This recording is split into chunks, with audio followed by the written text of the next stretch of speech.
A maior ilusão que você pode ter na vida é pensar que você trabalha para os outros.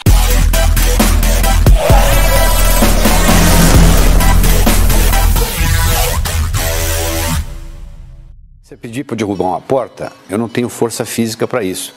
Mas se você me entregar um pé de cabra, eu derrubo com esse dedinho aqui, porque eu alavanquei.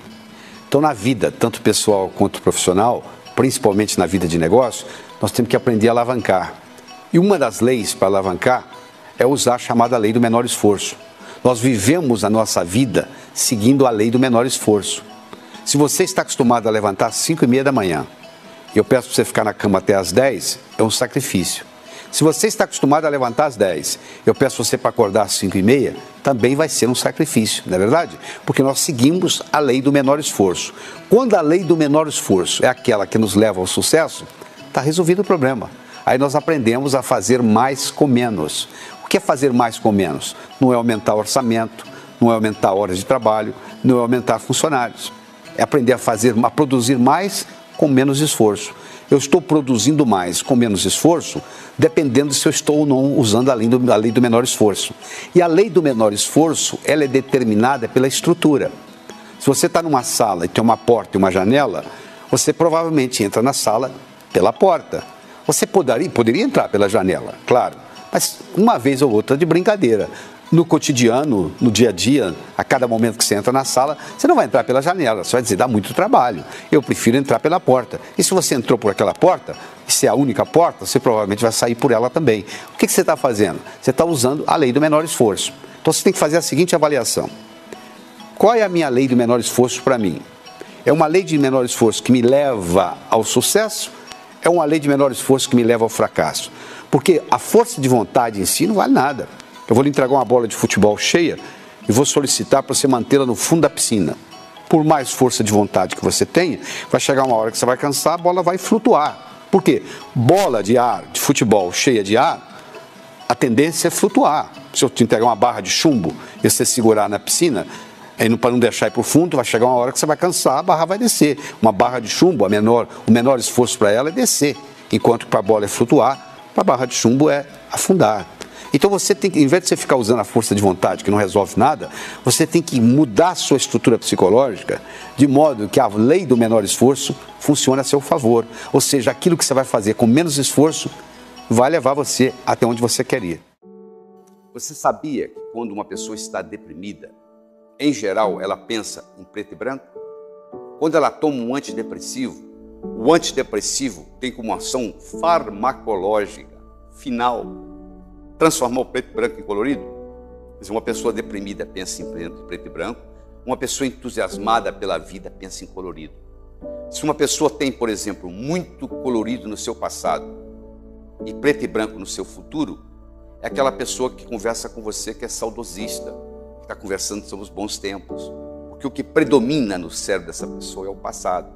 Por outro lado, se ela tem o passado em preto e branco e o futuro em colorido, é essa pessoa futurista, essa pessoa que está cheia de visões, está cheia de entusiasmo, está cheia de planos para fazer.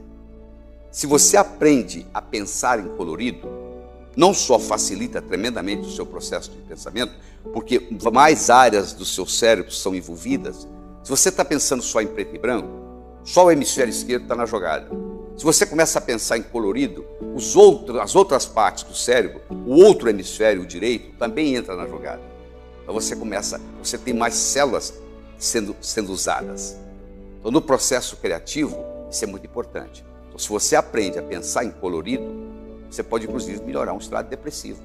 A pessoa depressiva, pensando em preto e branco, que começa a fazer, vamos supor, cromoterapia, e a cromoterapia melhora a depressão, ela melhora por quê? Porque ela começa a impregnar na estrutura psicológica aquelas cores e o pensamento passa a ser colorido. Como que o nosso eu é formado? O eu, o você, o eu. Como é que nós somos formados? Nós somos formados através da influência que nós temos na infância.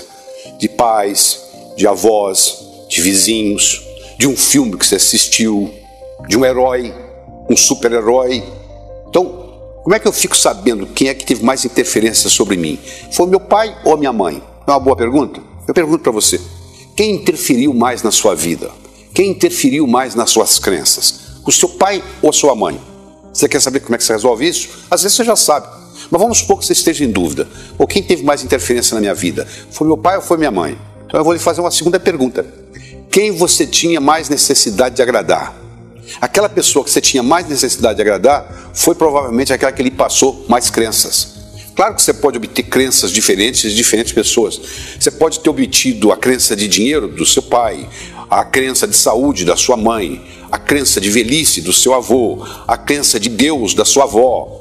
Ou seja, o nosso eu, o que é você hoje, o que sou eu hoje, nós somos um somatório da nossa experiência de vida. E fomos criando, fomos formando esse eu, da televisão, do filme, do herói, do pai, da mãe, da professora, que às vezes teve uma influência muito grande sobre nós, às vezes até uma vizinha.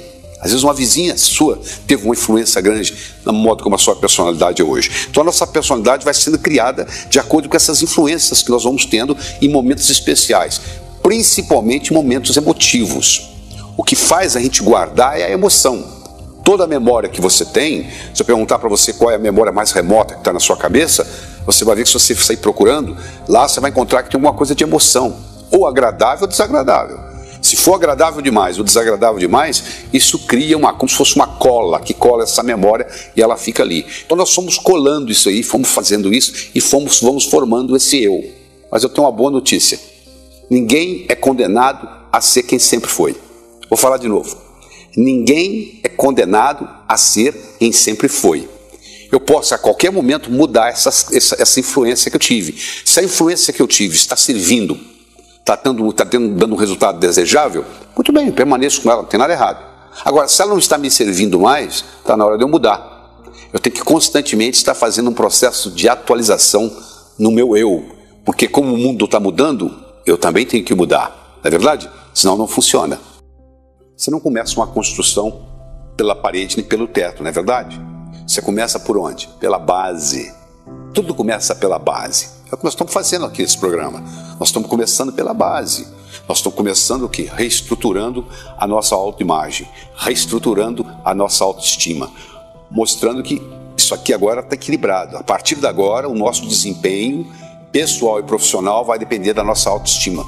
Nunca o nosso desempenho vai ser maior que a nossa autoimagem. No momento que nós melhoramos a autoimagem, nós melhoramos o nosso desempenho pessoal e profissional. Porque para fazer isso, você tem que limpar o seu passado, cancela, deixar tudo certinho. Ah, mas não interessa. O seu pai, a sua mãe fez o melhor que eles sabiam. Eles não sabiam o que eles não sabiam. Eu trabalho com desenvolvimento cerebral há 27 anos. Todas as vezes que eu ofereci para um cérebro 2 ou mais opções, ele sempre escolheu a melhor. Posso lhe garantir que os seus pais fizeram o melhor que eles sabiam fazer para você naquele momento. Ponto. Eles não fizeram o melhor porque não sabiam. Se eles não sabiam, não tem nada que culpar. Essa história de você ficar no blá blá blá do passado não resolve absolutamente nada. O passado já passou, não tem nada que você possa fazer. Bom, aqui você está. Nós agora vamos começar a fazer um planejamento de futuro. Chega de falar de passado. Vamos conversar sobre o futuro. Vamos conversar como é que nós podemos realmente, no nosso dia a dia, sermos co-criadores da nossa existência. Lá na Bíblia já diz isso, que nós somos co-criadores da nossa existência. Ou seja, nós temos a nossa responsabilidade. Nós ganhamos de presente a dádiva da vida. Esse é o maior presente que nós recebemos. O resto agora corre por nossa conta. Nós temos que fazer a nossa parte, não é ficar só pedindo, não. Você conhece a história daquele sujeito que toda manhã ele ficava orando? Meu Deus, meu Deus, meu Deus, deixa eu ganhar na loteria, deixa eu ganhar na loteria. Um dia Deus perdeu a esportiva e gritou lá de cima, pelo menos compra o bilhete, pelo menos faça a sua parte. Você fazendo a sua parte, tudo funciona bem. Só que a pessoa fica com a energia amarrada no passado e perde a oportunidade. Ou está muito amarrado no passado, ou está muito preocupado com o futuro. E sabe onde é que acontece a vida? No aqui e agora. Eu quero conversar com você sobre a diferença entre pedir, solicitar e agradecer. Muitas vezes nós ficamos pedindo as coisas para Deus. Na realidade, nós devemos estar agradecendo, não é verdade? Porque aquilo que nós necessitamos, nós já temos. Você imagina se você tivesse um filho, que toda vez que ele lhe visse, ele solicitasse alguma coisa. Você ia falar assim, ó, já veio o pidão de novo. Você ia começar a evitá-lo. Nós somos 6,5 bilhões de pessoas. Você já pensou todo mundo pedindo? Na realidade, o que nós devemos fazer é agradecer, é manifestar gratidão. Agradeça aquilo que você tem, para obter aquilo que você quer. A gratidão é a mãe de todas as virtudes, porque ela funciona como se fosse uma cibernética. É como se fosse um processo de realimentação. Você sabe, se você colocar na temperatura de uma sala, no termostato 21 graus Celsius, a temperatura vai ficar em torno de 21, porque a temperatura da sala vai fornecer para o termostato a informação de que a temperatura está daquele jeito que deveria de ser ou não. A gratidão é um modo da gente dizer para o universo, ó, eu estou satisfeito, eu tenho que agradecer aquilo que tem e gostaria de ter, e também agradecer aquilo que eu não tenho e não gostaria de ter. Mas eu tenho que fazer isso, não é só da boca para fora, não. A linguagem ela só tem força solicitando ou agradecendo quando aquilo que sai da minha boca, na forma de palavras, tem um reflexo no meu cérebro na forma de imagens. A minha linguagem só é poderosa quando ela está gerando imagens. Então você tem que prestar atenção naquilo que você fala, mas de uma forma que à medida que você vai falando, você vai gerando a correspondência linguística no cérebro. Então não adianta, por exemplo, eu estar falando só e não dá tempo de comunicar para o meu cérebro essas imagens. Ela não tem o mesmo impacto. Por exemplo, se eu vou fazer uma afirmação, que você sabe que hoje existem estudos mostrando o poder da afirmação. Se eu fizer uma afirmação só da boca para fora, eu vou provar que a afirmação não tem valor nenhum. Mas se eu fizer uma afirmação e cada vez que eu faço uma afirmação, eu deixo gerar no meu cérebro a imagem correspondente à linguagem daquela afirmação, aí isso sim tem impacto. Aí você começa a ver que faz uma diferença. Se você começar a fazer afirmações negativas, Deus, você não quer nem pensar nisso, né? Engraçado, se eu falo que é para você pensar negativo, você fala, não quero. Agora, muitas vezes você discute se o pensar positivo funciona. Ninguém quer pensar desgraça, né? Porque se pensar desgraça pode acontecer, né? Quer dizer, essa parte a pessoa acredita. Não, eu não vou pensar desgraça para não acontecer. Agora é a parte positiva, ou é o outro lado da moeda. Então, quando você estiver solicitando, ou estiver agradecendo, ou estiver falando, você tem que deixar as imagens refletirem no cérebro. A aparência conta sim e muito. Se alguém tocar a campainha da sua casa, do seu apartamento, e tiver de batina preta, colarinho branco, uma Bíblia debaixo do braço, até que se prove o contrário, você vai pensar que aquilo ali é um religioso, um padre. Não é verdade? Pode até não ser. Se você está dirigindo numa rodovia e olha no seu retrovisor e tem um carro da polícia piscando e mandando separar, você vai pensar que é polícia. Pode ser que até que não seja. Ou seja, a aparência. Agora eu tenho um detalhe muito importante aqui para lhe mostrar. Não é estar bem vestido, é estar adequadamente vestido para o contexto, para a ocasião.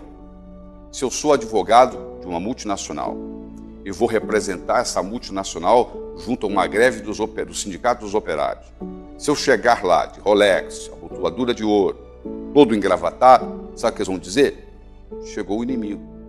Se eu quero jogar num time, eu não posso entrar com a camisa do outro. Se eu quero servir exército, eu não posso aparecer lá com o uniforme da Marinha. Não é verdade? Então, o segredo da aparência é estar adequadamente vestido para a ocasião. Ou seja, qual a mensagem que você quer passar com a sua imagem. Se eu sou um cantor de rock and roll, eu posso me dar o luxo de usar óculos escuros no meu show, porque o contexto permite isso. Agora, se eu vou para uma reunião executiva, ou se eu vou para uma entrevista de trabalho usando óculos escuros, provavelmente eu não serei contratado. Aquilo vai contar negativamente contra mim, porque eu não estou permitindo às outras pessoas ver meus olhos. É como se eu estivesse escondendo alguma coisa. Então, a importância da aparência depende do contexto. Isso é muito importante. Você tem que avaliar o contexto, a circunstância, identificar o seguinte: qual é a mensagem que eu quero passar com a minha imagem dentro deste contexto. Um homem, por exemplo, pode começar a dar uma aula e depois de 15, 20 minutos resolver tirar o paletó. O poder do homem continua o mesmo. Uma mulher já não pode tirar o blazer. Ela perde poder. Se ela começou de blazer, ela tem que terminar de blazer. O homem pode se dar ao luxo, depois de 20, 30 minutos, dizer: vocês vão me dar licença, eu vou tirar o paletó. Então, essas são características, detalhes importantes na aparência que têm que ser avaliados. Coragem de errar, porque geralmente a pessoa quer acertar, não é verdade? Nós já conversamos que para acertar muitas vezes você tem que errar. Um casal vai com seus filhos para os Estados Unidos, passa lá um ano. As crianças voltam falando inglês, os pais voltam sem falar inglês. Por quê? Porque o pai e a mãe ficam assim: bom, quando eu falar bem, aí eu vou falar. Como a criança não tem medo de errar, Ela vai errando, vai praticando. Como é que você aprende a falar? Falando, não existe outro jeito. Como é que você aprendeu a andar? Andando, caindo, andando, caindo. Então, se você não tem aquela história do perfeccionismo, o perfeccionismo passa a ser uma doença, porque está provado que o perfeccionismo atrapalha tremendamente a produtividade. Porque se eu tenho que fazer aquele perfeito, eu conheço um sujeito que mora no Nordeste, de vez em quando eu vou na cidade dele, Fortaleza, e ele, de vez em quando, ele vem nos meus cursos e ele diz assim, eu estou lá, eu estou escrevendo aquele livro, viu? O dia que eu terminar, eu vou mandar para o senhor, queria que o senhor escrevesse o prefácio. Perfeitamente, só você me mandar. Isso aí, eu já tem uns 12 anos que eu encontro esse indivíduo. Ele continua escrevendo o livro. Aí eu sempre pergunto para ele, mas e aí, quando é que você vai mandar o livro? Ele diz, está quase pronto. Sabe o que é? Eu li mais uma vez, não gostei, estou fazendo umas correções. Ou seja, esse perfeccionismo não permite a pessoa produzir nada. Porque ele vai ficar, mas eu tenho medo da crítica. Bom, se você tem medo da crítica, é difícil você ter sucesso, né? É muito fácil você não ser criticado. Sabe o que você tem que fazer? Não fale nada, não faça nada, não seja ninguém. No momento que você falou algo diferente, no momento que você fez algo diferente, no momento que você é alguém, no momento que você mudou o status quo de uma situação, vai ter sempre alguém te criticando. O problema é quando você não recebe mais crítica. Aí ninguém está se incomodando com você, não é verdade? Ou seja, você tem que absorver a crítica de uma forma que ela te jogue para frente, porque ninguém consegue agradar a todos. O Buda não conseguiu, Jesus Cristo não conseguiu, Maomé não conseguiu, você não vai conseguir, eu não vou conseguir. No momento que você se propuser a agradar a todos, você vai sair perdendo na história. Porque se você for melhor da sala, o cara que é o último não vai gostar. Se você for pior da sala, o cara que está lá em primeiro lugar não vai gostar. Se você for mediano, nem o que está lá em cima, nem o que está lá embaixo vai gostar. Então, o segredo é você fazer de acordo com os seus valores. E saber o seguinte, que para acertar, muitas vezes, nós precisamos errar. O que dizemos? Se você não disse nada, ninguém sabe se você é inteligente ou deixa de ser. No momento que você falou besteira, tem jeito de voltar atrás, na verdade. Então, por isso que nós já temos uma boca e 2 ouvidos. Somos feitos mais para escutar do que para falar. Então, quando nós estivermos em dúvida, é melhor a gente morder a língua e não falar. Porque uma palavra falada, uma flecha lançada, uma oportunidade perdida, depois que aconteceu, não poder fazer mais nada, não volta. Você não pode trazer a palavra de volta, não é verdade? Então, é muito importante isso. O que você vai dizer? Então, por isso você tem que fazer o seu dever de casa para saber o que você vai dizer. Mas não é só o que você vai dizer. Como você vai dizer o que você vai dizer. Você quer ver? Olha aqui, escute. Eu não disse que ele roubou o dinheiro. Eu não disse que ele roubou o dinheiro. Quem foi que disse? Eu não disse que ele roubou o dinheiro. Como é que você se expressou? Eu não disse que ele roubou o dinheiro. Quem foi que roubou? Eu não disse que ele roubou o dinheiro. Como é que ele obteve? Eu não disse que ele roubou o dinheiro. O que foi então que ele roubou? A mesma frase tem 5 significados diferentes, dependendo de onde você coloca a ênfase. Então, não é só o que você está dizendo, é como você está dizendo o que você está dizendo. Tem uma frase que eu digo o seguinte: o cantor é mais importante do que a canção. Se você tem o seu cantor favorito, tem uma canção favorita, que ele canta, que toca o seu coração, aquela mesma canção cantada por um cantor que você não gosta, não toca o seu coração. Não é verdade? Porque as palavras são as mesmas, mas estão sendo cantadas num timbre diferente, numa tonalidade diferente, e não satisfaz o seu coração. Então, quando você leva em consideração isso, o que você faz, a sua aparência, o que você diz, como você diz o que você diz, você deixa na pessoa uma imagem, boa ou ruim, dependendo de como você administrar isso. Mas o importante é você entender que numa interação, os 3 primeiros minutos são fundamentais. Nos primeiros 3 ou 4 minutos, a pessoa faz o julgamento a seu respeito.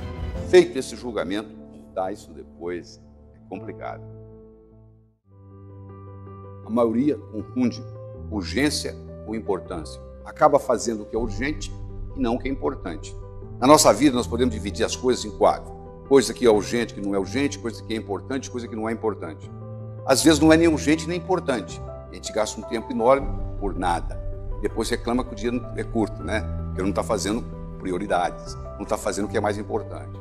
Se você observar um taxista colocando a bagagem no porta-mala, se ele é um taxista de experiência, você vai ver que ele coloca a mala maior primeiro, depois a segunda maior, depois a terceira, e cabe tudo no porta-mala. Se ele colocar a pequenininha primeiro, acaba indo uma no banco de trás. Olha que interessante. Esse mesmo princípio nós vamos aplicar aqui. O nosso porta-mala são as 24 horas do dia. Se você decide fazer as suas prioridades, aquilo que é importante primeiro, sobra tempo para fazer o resto. Se você começa a fazer o que é fútil primeiro, o que não tem nenhuma necessidade de ser feito, aí não dá tempo de fazer o outro, não dá tempo de fazer o resto. Então você saber estabelecer prioridades e fazer as prioridades primeiro é importantíssimo. Por exemplo, se você tem uma coisa que é importante, mas não é urgente, e você se dedica tempo a fazer aquilo, você vai fazer sem estresse, sem urgência, sem nada. Você tem que declarar seu imposto de renda, né? Porque você não declara ele em fevereiro.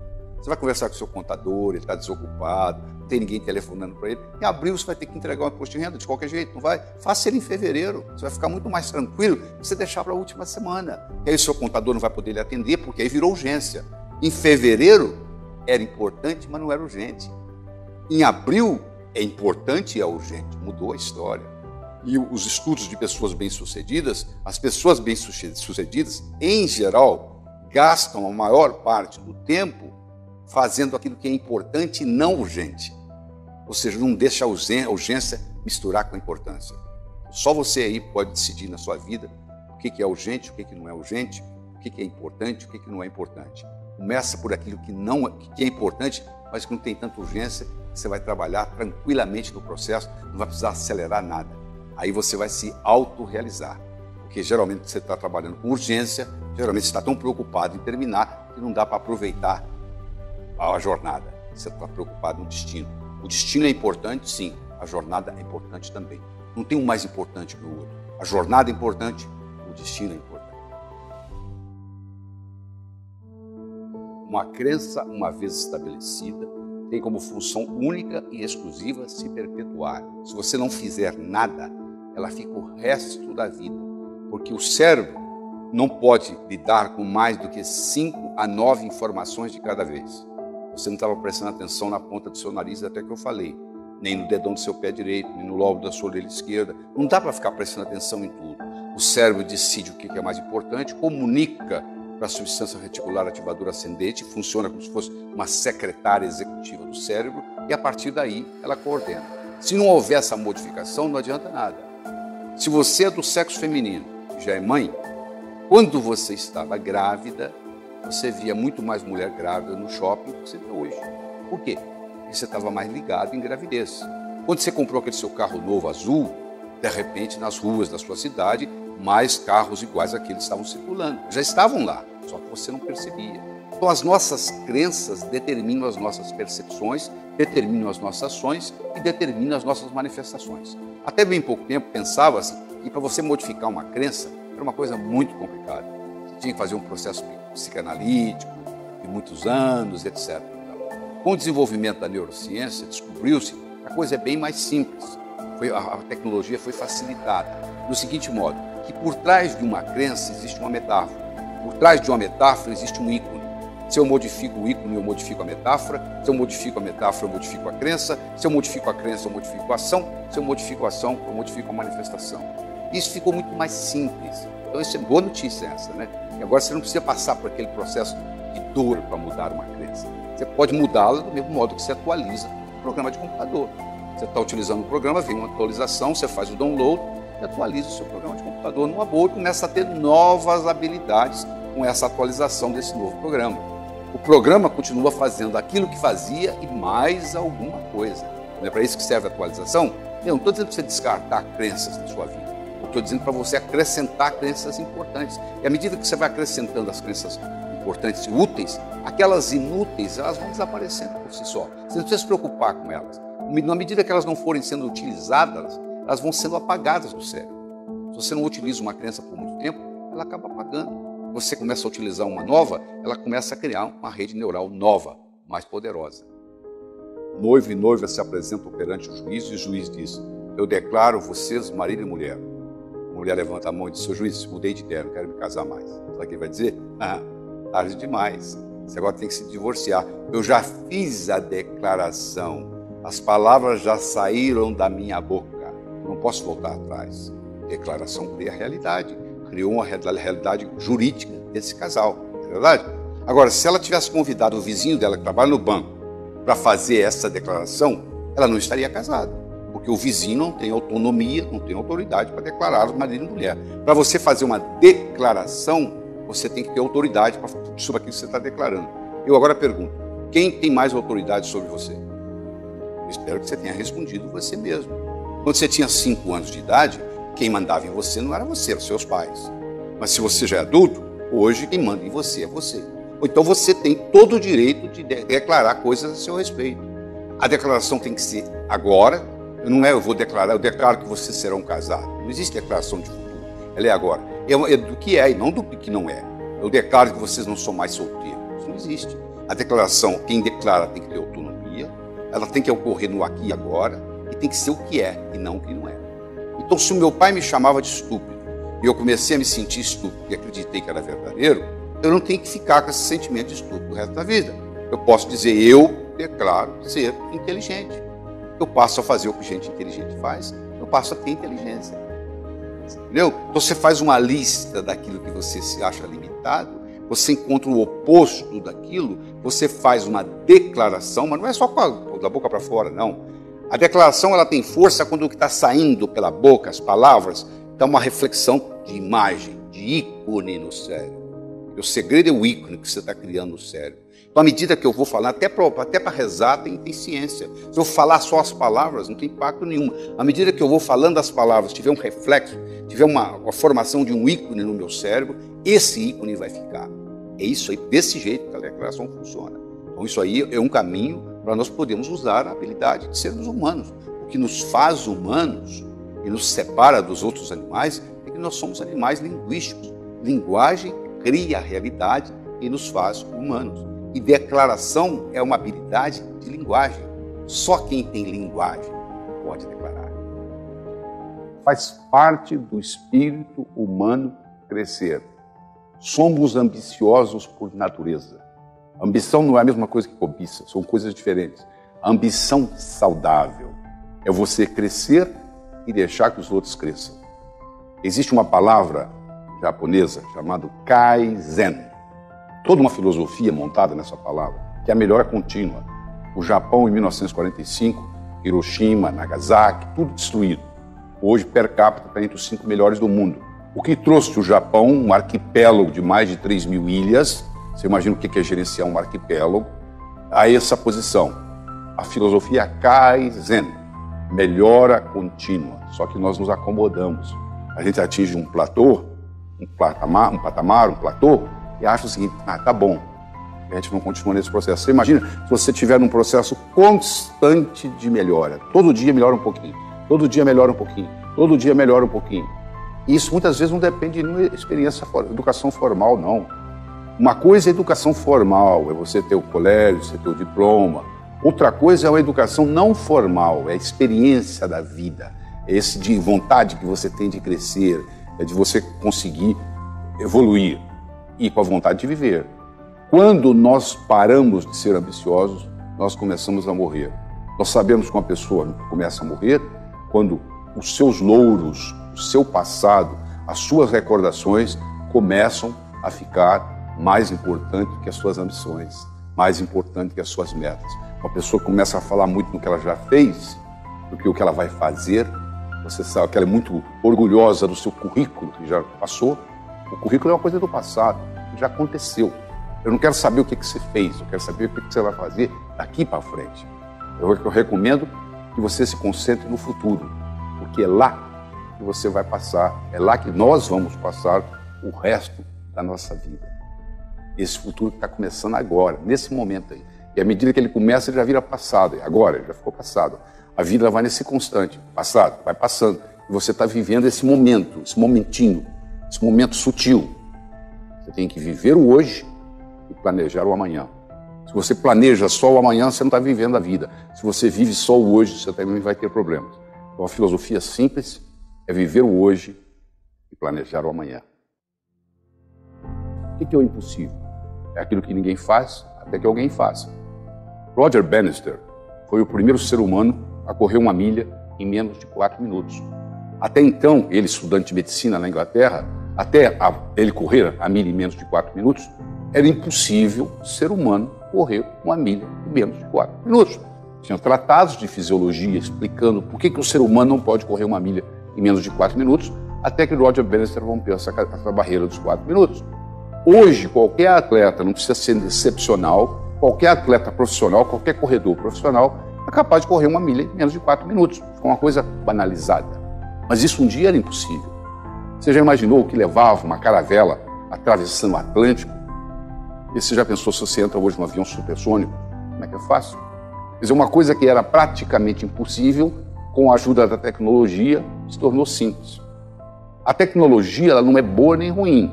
Ela ajuda a transformar o impossível no possível quando bem usada. Ela vai depender de quem está usando. Mas se você vai contra a estrutura, é complicado. Você quer ver? Ó? Tenta afundar uma bola de futebol cheia de ar. Acha que você consegue? Por quanto tempo? Vai chegar uma hora que a sua mão vai doer, você vai soltar a bola. Sabe por quê? Porque a estrutura de uma bola de futebol cheia de ar é para flutuar e não para afundar. Uma barra de chumbo, a estrutura é para afundar na água e não para flutuar. Se você quiser segurar a barra de chumbo na superfície da água, você vai cansar. Se você quiser segurar a bola de futebol no fundo da piscina, vai chegar uma hora que você vai cansar e vai soltar. A estrutura determina a função. Você entra na sua casa todos os dias por a porta naquele lugar que a porta está. Você podia até entrar pela janela, mas é mais complicado. Você entra por onde está a porta. Quando você for sair, eu vou prever que você também vai sair por aquela porta. Então, para você fazer uma modificação, transformando o possível aquilo que é impossível, muitas vezes você tem que modificar a estrutura. Às vezes você tem que modificar a própria estrutura psicológica. Porque no momento que você modifica a sua estrutura psicológica, você não precisa de força de vontade. Em 1953, eles entrevistaram todos os formandos da Universidade de Harvard. Em 1973, eles reentrevistaram quem estava vivo. Em 1953, eles fizeram várias perguntas. Uma delas era a seguinte: o que você vai fazer nos próximos 6 meses, 1 ano, 5 anos, 10 anos, 15 anos depois de formado? Você imagina uma pergunta dessa para um jovem se formando. A maioria não tem a menor ideia. Uma pequena minoria tinha uma ideia do que ia fazer. Uma minoria menor ainda, ou seja, 3%, tinham por escrito o que eles iam fazer nos próximos 6 meses, 1 ano, 5, 10, 15, 20 anos. 20 anos depois, 1973, quando reentrevistados, esses 3% que tinham por escrito o que iam fazer na vida, valiam mais financeiramente do que os 97% juntos. Pô, eles foram estudar, poxa. O que isso tem de diferente? Será que tem inteligência diferente? Não era. Background familiar, vem de famílias diferentes, fazia diferença. Pô, notas melhores? Não. A única variável que era estatisticamente significante é que essas pessoas tinham colocado por escrito o que queriam fazer. Coisas importantes vão para o papel. Você não vai num banco, aperta a mão do gerente e sai com dinheiro. Você vai ter que assinar. Você deve. Você não compra uma casa e fica no papo. Você tem que assinar. Você não casa, você tem que assinar. As coisas importantes vão para o papel, inclusive suas metas. Uma coisa é você pensar na meta. Outra coisa é você passar a meta para o papel. Nesse processo de passar do cérebro para a mão, faz uma diferença enorme. Você realmente se conscientiza daquilo que você quer fazer. Então, de vez em quando, você tem que escrever as suas metas. Você tem que colocar para você mesmo, para você ver fora de você. Porque enquanto você está pensando, o processo está dentro de você. E você tem que se colocar no que se chama uma posição meta, com relação às suas metas. Parece um pleonasmo, né? Mas não é não. É se colocar numa posição meta com relação às suas metas. Ou seja, você tem que ser um observador daquilo que você vai fazer. E o jeito de fazer isso é passar do cérebro para a mão. Então, a nossa recomendação hoje é a seguinte: escreva, coloque no papel aquilo que você realmente quer atingir na vida. Porque tem estudos, inclusive esse que eu citei, provando que é assim que funciona. Howard Gardner diz que nós temos 9 tipos de inteligência. essa que eu vou conversar não está na categoria dele, mas é muito prática. É a inteligência financeira. Você deve conhecer gente que tem mestrado, doutorado, pós-graduação em tudo, não consegue pagar o aluguel, tem que pegar o dinheiro emprestado com o cunhado. Você conhece gente que mal sabe escrever o nome e que está muito bem financeiramente, obrigado. Você já parou para pensar qual é a diferença? É porque aquele muito intelectual, ele ficou tão intelectual, ele vive num mundo tão abstrato, ele não consegue ganhar dinheiro. E o outro é mais pragmático, é mais objetivo. Então, essa riqueza, ela depende de uma inteligência. Primeiro, ela depende de uma ambição, né? Porque tem gente que simplesmente não quer. Não, dinheiro eu não quero. Então já é um problema de crença. A crença é muito importante. Os nossos atos dependem de nossas crenças. Se você tem uma crença positiva, você vai ter uma atividade positiva, um resultado positivo. Se você tem uma crença negativa, você vai ter uma ação negativa com relação àquilo, você vai ter um resultado negativo. E o seu resultado depende da sua, não só da sua crença, mas depende fundamentalmente da sua crença. Então a primeira coisa que nós temos que mexer nas crenças.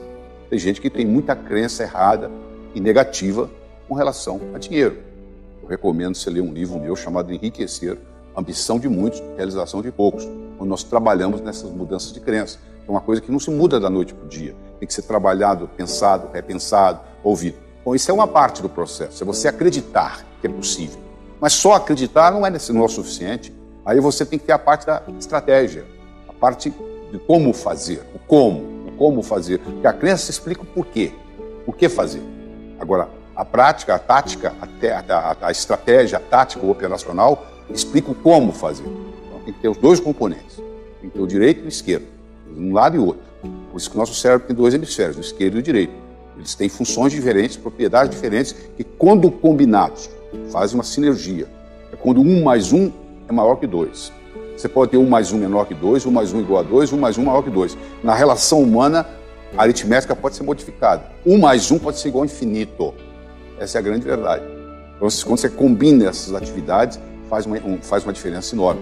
Principalmente no que diz respeito à inteligência financeira. Que pode ser estudada, que pode ser melhorada, que pode ser desenvolvida. Ou seja, o seu coeficiente financeiro, você não tem que ter o mesmo. Você não está condenado a ser quem sempre foi financeiramente. A qualquer momento, isso pode ser modificado.